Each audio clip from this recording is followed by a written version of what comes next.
Hello there.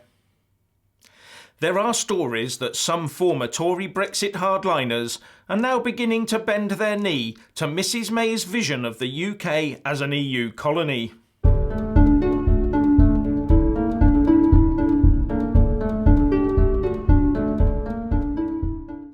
There are reports that several Tory MPs, and would you believe it, the DUP, are now beginning to crack under the strain and are looking at the Theresa May deal again to see if there's anything in it that they could hold up and say, this is why I'm now voting for it.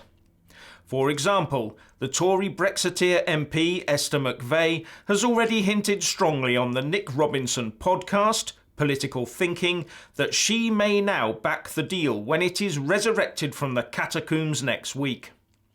And with the DUP currently in what is being described as ongoing and significant discussions with the PM over their future supply and confidence deal with the Tories, there is much speculation that they are also about to buckle.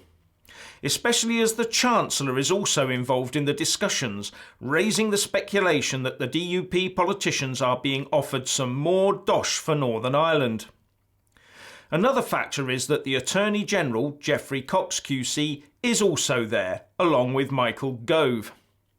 Earlier this afternoon, the DUP Deputy Leader, Nigel Dodds, did come out of the discussions to update the press, saying that this was about having the party's fears over the backstop assuaged and that nothing should be read into the presence of the Chancellor. Yeah. Now, the Mail reports that the Attorney General is under pressure to somehow adjust his advice to ease the fears that the UK will be stuck permanently in an EU-driven customs union. The Mail says, the DUP is said to be getting closer to ordering its 10 MPs to back Mrs May's deal, and would bring a large number of Brexiteers with them, including high-profile members of the Tory ERG group led by Jacob Rees-Mogg. And then you get to the crux of it. The Mail goes on to say that according to their sources, the DUP donors have turned the money spigots off in order to force a deal. What a sad state of affairs. Now, if the DUP is going to go for May's deal anyway, she doesn't need to give them a penny of taxpayers' money to do it, does she? Now, one of the things that the Attorney General is said to be looking at in order to ease people's fears about the longevity of the Irish border backstop is Article 62 of the Vienna Convention on Treaties. This would allow for the termination of a treaty if there was a fundamental change of circumstances. The trouble is that you would, I think, have to show that the event in question had in no way been foreseen, and some experts say nothing short of a war would allow it to be invoked. And the Star Chamber of Lawyers set up by the Rees-Mogg-led ERG to look at the withdrawal agreement had already dismissed this route anyway. This probably indicates how desperate the government now is to find even the flimsiest of hooks to hang this dead weight of a deal on. And from Brussels and Dublin we now hear the siren call to Remainers of support for a lengthy extension to the Article 50 process of about 2 years. With the Foreign Minister of the Republic of Ireland, Simon Coveney, saying that the EU is likely to offer the UK a 21-month delay.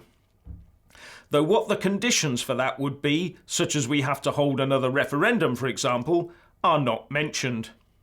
At least the Brexit Secretary Stephen Barclay, who voted against an open-ended Brexit delay yesterday, says that we should either get the PM's deal and a short extension to get the legislation in place, or leave with no deal, and we shouldn't be afraid of doing that, he said. The trouble is that last night 412 of his fellow MPs voted to do exactly the opposite of that and delay Brexit in the hope of reversing it, or even worse, in the hope of delivering the UK bound and gagged into the grateful hands of the EU via the abomination that is the withdrawal agreement. And the only realistic way that the ordinary person in the street can register their feelings and put real fear into the hearts of the politicians sat in the Westminster bubble is to join, support and vote for UKIP. As the party's membership grows, so will its appeal and so will its poll numbers. Joining UKIP will have far more effect than shouting from the sidelines or typing furiously on Twitter ever will. So please help UK democracy by joining UKIP and watch those MPs in Westminster start to squirm.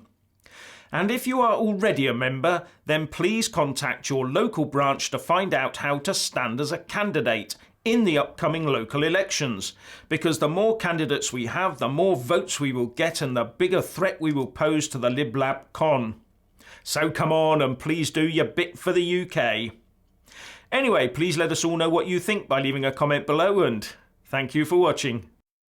Please do like and share this video, and also subscribe to my channel.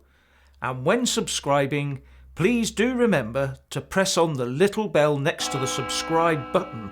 That way you'll get an alert every single time I put up a new video. Thank you very much for watching.